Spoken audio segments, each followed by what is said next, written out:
Starnes' lab. And the title of my project, I actually had two projects. The first one's titled The Synthesis of Bis-Porphyrins, and the second project is titled Chiral porphyrin switches. And so for my outline, I'm going to start out with a little bit of background, and then for both projects I'll have overview, significance, and results, and then I'll have the acknowledgments. And so background. I know Sulihat already touched on this, but both my projects deal with chiral molecules and chirality, so I wanted to talk about that. So chiral molecules, as was already explained, are two molecules that are mirror images of each other. They're non-superimposable, and like your hands, they're non-superimposable upon each other, but they're the exact same.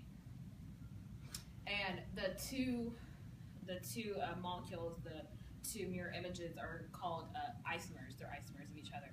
You can have like the left-handed and the right-handed, or the R and the S isomer, which is usually referred to as. And so, a little story before I talk about my project. For project one, we had a former grad student that was working in Dr. Starnes' lab, and he was working to create 6 different bis-porphyrins, or 3 pairs of isomers.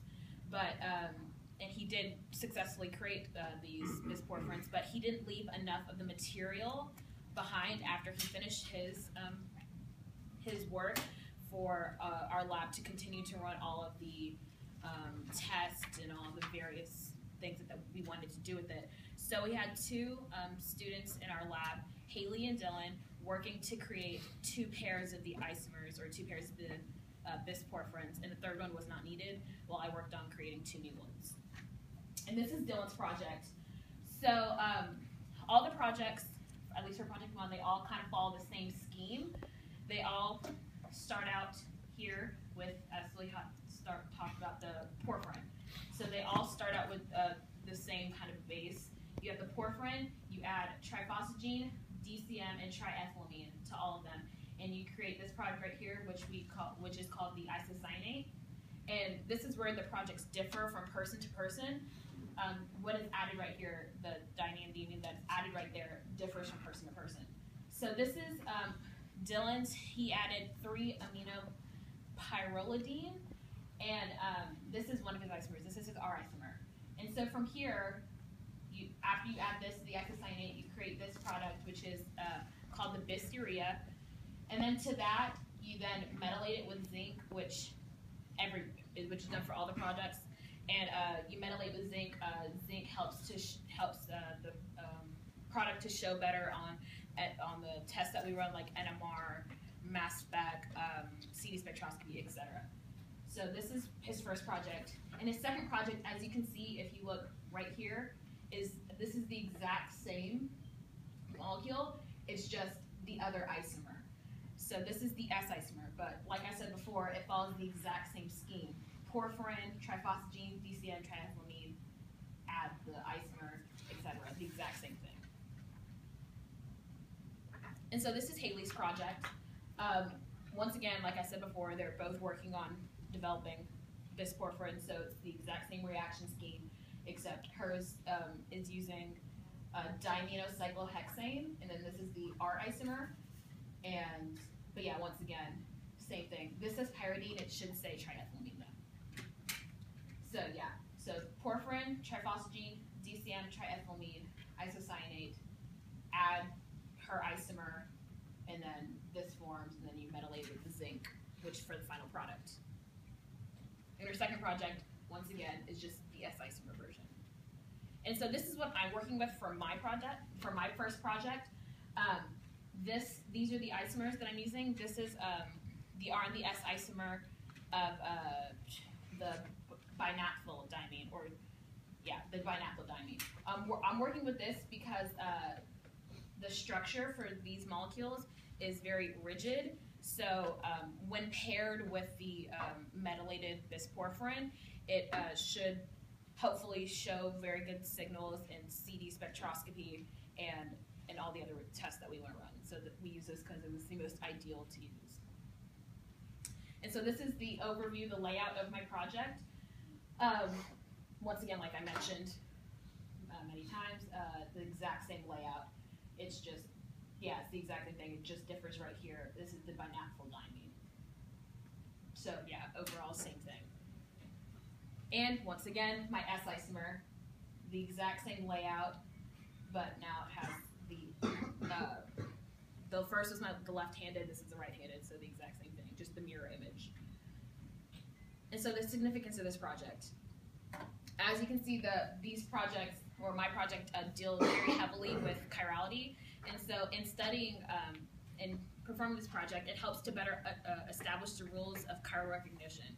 The more you practice working with chirality, the better you understand it. Because chirality doesn't just exist in chemistry, and these like molecules exist in your body, as was explained earlier in a different project. So if you better understand it, here working with this, you'll better understand it in everything else in biology. So it can also be used in it can also be used in developmental sensors for chiral compounds and for chiral separations. It can be used for chiral catalysis. And so these are the results for Project 1.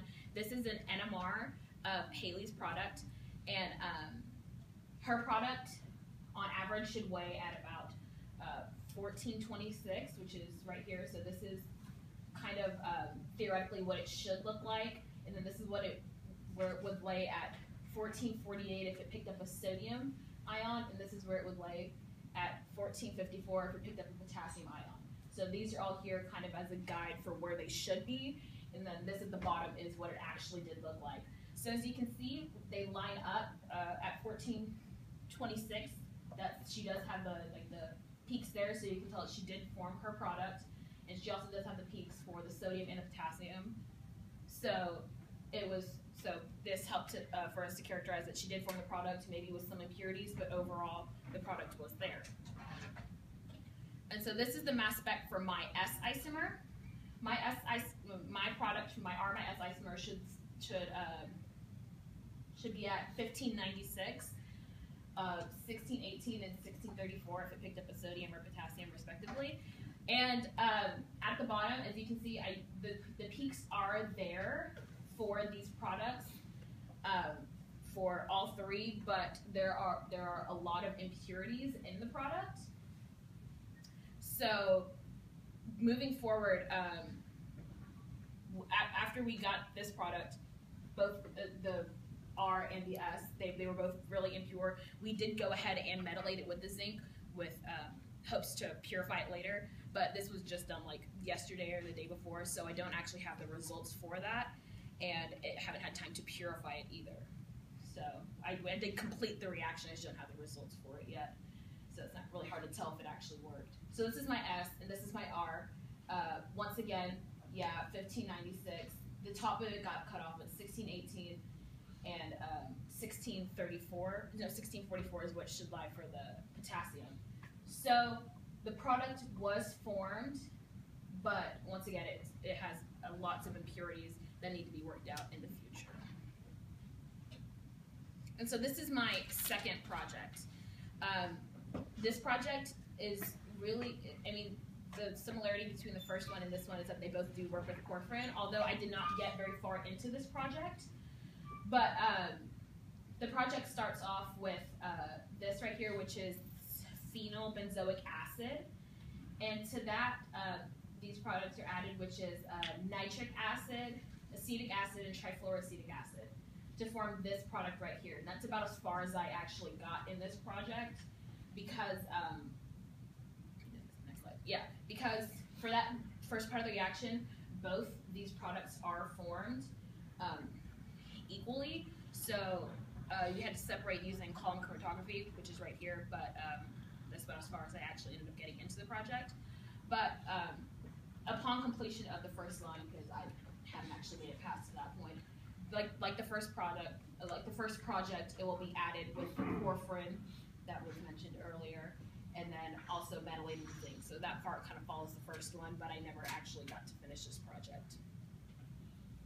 Okay, and so another part of this project is that, so this is the product right here, and for this product, these two products are both formed in a racemic mixture. they're formed equally in a 1-to-1 ratio because there is a rotating bond right here. So this is what we kind of call the molecular switch. Both these products are formed equally, so our goal is to kind of control how they are, and what ratio they're formed, how much of each is formed. So this is how we control the switch.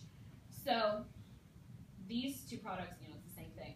So how we control this is by these two enantiomers. They're the exact same, but they're just mirror image of each other. They control how much of each product is formed. For example, if you add these enantiomers in the experiment in a 1-to-3 ratio, the product will then be formed in a 1-to-3 ratio. So that's how we control. That's how the switch in this project, in this experiment, would be controlled. I never actually did make it to this portion of the synthesis. And the significance of project 2, like I said, it does kind of follow, have the same significance as project 1. Establish the rules of chiral recognition. Understand chiral recognition in biology better, and can be used in developmental sensors for chiral compounds and chiral separations, and can be used for chiral catalysis. And the only part that's different is that it can also be used in the development of molecular machine switches, because this project does work with molecular switching. And the results for this project. So this is the only kind of result that I have for this. This was from the point at which I stopped. This is an NMR for it. And this project follows the literature or lab work from a Korean lab that had already done this. And so our NMR, in comparison to theirs, like all the peaks that you see with the lines through them, that kind of shows that the right product was formed. The only difference really being that they have a stronger NMR than we have. Ours is a 400 megahertz, theirs is a 500 megahertz. So the peaks did look a little bit different in that they used a different solvent. Like this huge peak right here is for the solvent that I use, which is chloroform. I don't have a picture of theirs, but from what we saw, we could safely say that we did form the product. But so like I said, the two products come in it, let me go back to it. Like these two products here, both are formed equally. Like at the point where I stopped, where I was trying to separate them. So you see this right here, this, and this kind of show the product that I wanted to form, and these little peaks right here is the other product, because they did run kind of right on top of each other. So it was hard. It was very hard to separate, which is kind of why I never really got that far into this project. And so future plans, whoever does continue this project, it would be for project 1 to further purify the product, because it was really impure. It has already been metallated with zinc, but I'm not sure if I actually did properly do it, if the product was properly formed. So I went ahead and left that up there just in case. And then to further study the Bis-Porphyrin zinc product characteristics. So, run NMRs, CD spectroscopy, etc. And for project 2 would be to finish the synthesis of this project, and then to add it, the final steps would be to add it to the porphyrin, metallate it with the zinc, and then once again study the characteristics, run tests on it, etc. Acknowledgements. I would like to thank Dr. Starnes, who is my mentor throughout these 10 weeks, Krishna, who was our grad student, Nelson, Shiraz, Sulihat, Haley, and Dylan, who all worked in the lab with me. And I'd also like to thank the National Science Foundation for funding all these projects, the REU program, and to the Texas A&M-Commerce Chemistry Department for providing the labs. Thank you.